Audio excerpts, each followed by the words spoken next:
हमारे साथ इस वक्त मौजूद हैं कांग्रेस पार्टी के मुंबई प्रवक्ता शकील एम चौधरी। आइए जानते हैं इनसे कि Maharashtra, all over Maharashtra and Mumbai में क्या सिनारियो है कांग्रेस की, क्या है इनका मैनिफेस्टो, कैसे वर्क हो रहा है यहाँ पे और कितनी सीट आने के चांसेस हैं, किस तरह का यहाँ इलेक्शन का रुझान है। शकील जी, बहुत बहुत स्वागत है आपका इंडिया टाइम्स में। सबसे पहले तो ये बताएं कि जो इलेक्शन के सिनारियो आ रहे हैं अभी अभी जैसे हाल ही में बहुत सारे स्टेट्समैन मोदी जी के भी आए हैं। एक मुद्दा फिर से इनका शुरू हो गया है सनातन धर्म को लेके कि भाजपा की जो 2014 से लेके अब तक की सरकार रही है, इसमें सनातनी का बड़ा खुशहाली हुआ है, बड़ा फायदा हुआ है और आगे भी सनातन धर्म का बहुत ज़्यादा फायदा होने वाला है। लोग धर्म से जुड़ रहे हैं या फिर जैसे राम को भी ले आए। तो क्या यही सारे मुद्दे रहेंगे और क्या वाकई में सनातनी इस राज में खुश हैं? आ, आपका बहुत बहुत धन्यवाद। आपका जो सवाल था सनातन का, सनातन ही नहीं, दुनिया में जितने भी धर्म हैं, जितने भी धर्म ग्रंथ हैं, जितने भी धर्म के उपदेशक आए हैं, धर्म क्या है? मोदी जी ने एक नए धर्म की फॉर्मेट तैयार किया है। मेरा मानना है कि सनातन का और मोदी जी या मोदी जी के भक्तों या मोदी जी के क्या नाम तैयार की गई उनकी अपनी जो उनके जो अपने अंधभक्त जिनको हम लोग कहते हैं या भक्त जो भी व्हाटएवर, उन लोगों ने और सनातन धर्म का अपमान किया है। मुझे आप एक लाइन में बताइए, जितने भी धर्म ग्रंथ हैं उनको उनका मूल्यांकन करने के बाद आप मुझे, धर्म का मार्ग सत्य है, क्या ये सरकार सत्य पे है?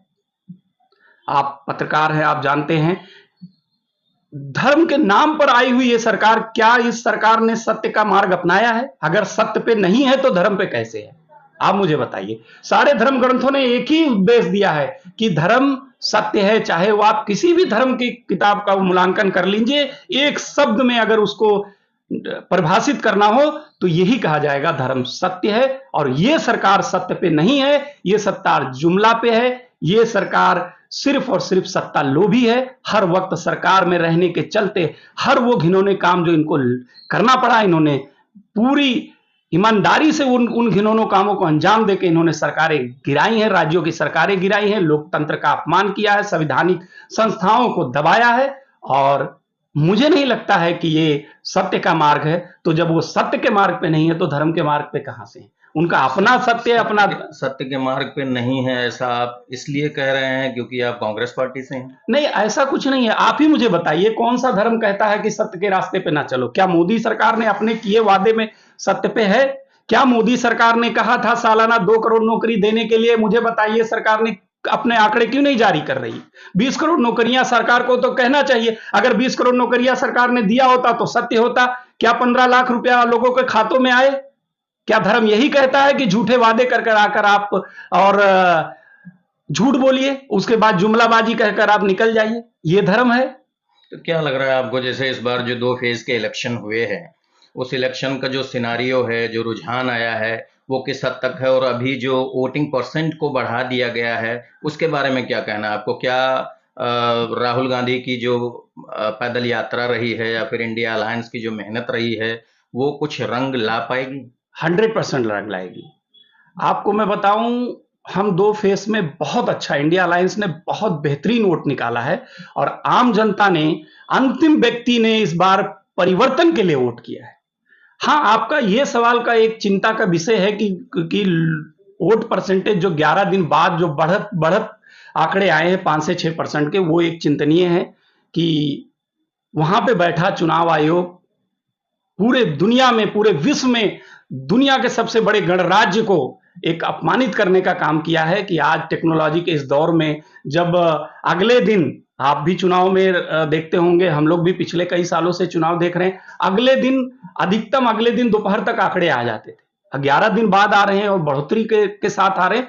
तो एक चिंता का विषय है। तो इस पे क्या कोई याचिका सुनने में आया है, सुप्रीम कोर्ट तक जा रहे हैं? इस पे हमारी कमेटी और इंडिया गठबंधन इस पे समीक्षा कर रहा है। इसमें हमें जो भी उचित मार्ग होगा, जो भी हमें इसमें अगर जुडिशरी का सहारा लेना पड़ा तो हम जरूर जाएंगे। और चुनाव आयोग को इस तरह का कार्य नहीं करना चाहिए। चुनाव आयोग से उम्मीद रखता है हर आम जनता की निष्पक्ष चुनाव हो और जनता का जो भी निर्णय लेना हो वो जनता अपने हिसाब से ले। जीत हार तो बात का विषय है, मगर निष्पक्ष चुनाव होना चाहिए, यही उम्मीद हर भारतीय, हर व्यक्ति चुनाव आयोग से करता है। शकील जी, अभी हाल ही में जैसे मतलब कोई ना कोई लोभ दिया जाता है जनता को, देशवासियों को। जैसे 2014 में मोदी जी का एक जुमला आया था 15 लाख का। 15 लाख इंतजार ही करते रहे, एक सेशन गुजर गया, दूसरा सेशन भी गुजर गया, तीसरे सेशन की तैयारी चल रही है, इलेक्शन हो रहा है। अभी हाल ही में राहुल गांधी ने भी एक जुमला इस्तेमाल किया है, 1 लाख का हर एक महिला के अकाउंट में आएगा। तो क्या इसे भी जुमला ही समझा जाए, या फिर अगर ये पैसा आएगा तो किस सोर्स से आएगा, कैसे आएगा, कहाँ से पैसा देंगे? बहुत सही सवाल आपने पूछा, मगर मैं आपके सवाल में थोड़ा सा करेक्शन करना चाहूंगा कि राहुल गांधी जी का जुमला नहीं है। और हम अभी तो जुमला ही लग रहा है अभी। जी, आपका सवाल बिल्कुल आप कर सकते, पत्रकार हैं, आपका आरोप लगाना और निष्पक्ष सवाल करना आपका कर्तव्य है, और बिल्कुल आपने क्या नाम पूछा, मगर वो पैसा हम जुमला कर कर नहीं आए हैं, और हम एक केबिन में या दो एक लोगों द्वारा बनाया गया हमारा घोषणा पत्र या हमारे जुमले नहीं होते हैं कि मंच से मोदी जी की तरह राहुल जी या हमारा कोई बड़ा नेता जाकर कह दे कि हम ये करेंगे। हमने, हमारे नेता सम्मानीय राहुल गांधी जी, उनके साथ तमाम बड़े नेताओं ने पिछले 2 साल से पदयात्रा, न्याय यात्रा, तमाम कश्मीर से कन्याकुमारी तक तमाम क्षेत्रों का दौरा कर कर, और हमने लोगों की जरूरत के हिसाब से घोषणा पत्र तैयार किया है, जिससे हम हर उस व्यक्ति तक, उस अंतिम व्यक्ति तक अपनी जो भी घोषणा पत्र है उसको लेके जाएंगे। आपका यह सवाल कि पैसे कहां से आएंगे, मुझे एक बात बताइए, मात्र 22 से 26 लोगों को सरकार लगभग 15 से 17 लाख करोड़ का फायदा दे रही है। हमें तो ये पात्र व्यक्तियों को देने में भी हमारा ज्यादा से ज्यादा 40-50 हजार करोड़ में हर व्यक्ति तक हम लखपति बना देंगे। तो पैसा सिस्टम में ही है, बस शर्त है कि कुछ व्यापारियों के जगह पे कुछ आम जनता को लाभ पहुंचाने के लिए उस पैसे को खर्च किया जाएगा। ये हमारी घोषणा पत्र है और इसको बाकायदा पूरी प्लानिंग के साथ तैयार किया गया है। ये किसी एक व्यक्ति की नहीं, पूरे भारत की आवाज है और पूरे भारत की घोषणा पत्र है। यही हमारे न्याय यात्रा और हमारी पद यात्राओं से हमने ये तैयार किया है। आम जनता की बात सुनकर हमने घोषणा पत्र तैयार किया है। शकील जी, भी हाल ही में कुछ महीनों पहले पसमानदा मुसलमानों की बात मोदी जी ने कही थी। मोदी जी ने भी, शाह जी ने भी पसमानदा मुसलमानों को साथ में लेकर चलने की बात कही थी। तो क्या ये अपनी बातों पे अटल दिखाई दे रहे हैं? क्योंकि अब जिस तरह के रुझान आने शुरू हुए हैं, जिस तरह की बातें शुरू हुई हैं, उससे क्या लग रहा है आपको कि मुसलमान हमेशा, चाहे वो जो पार्टी रही हो, चाहे कांग्रेस रही हो, भाजपा रही हो, समाजवादी रही हो, बहुजन रही हो, मुसलमानों को सिर्फ क्या वोट बैंक ही बनाने का काम किया जाएगा, या फिर इनको वाकई में न्याय मिलेगा इस देश में? मैं आपसे पूछता हूं, आपने लगातार मोदी जी का प्रचार या भाजपा के स्टार प्रचारकों के वक्तव्य सुना होगा मंच से। सिर्फ और सिर्फ आप कह रहे हैं पसमानदा मुस्लिम समाज के अधिकार और उनके बात कर रहे हैं मोदी जी या अमित शाह जी। मुझे आप एक बात बताइए, जिस व्यक्ति का पूरा चुनाव मुसलमानों को बुरा भला कहने से चल रहा है, हिंदुस्तान, पाकिस्तान, मुसलमान, कब्रिस्तान, जिस व्यक्ति का यही सिद्धांत है, यही वसूलों पे चुनाव लड़ रहा है, वो क्या मुसलमानों के अधिकारों की रक्षा करेगा और क्या मुसलमानों को उनका अधिकार देगा?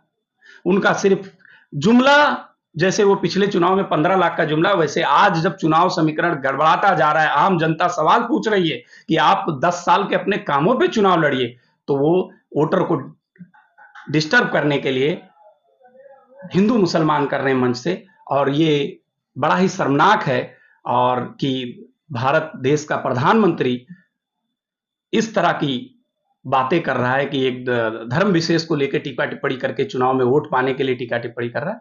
ये एक शर्मनाक है और बड़ा चिंतनीय है कि मोदी जी इस हद पे उतर आए हैं। अगर वोट मांगना था तो उन्हें अपने 10 साल के कामों पे वोट मांगना चाहिए था।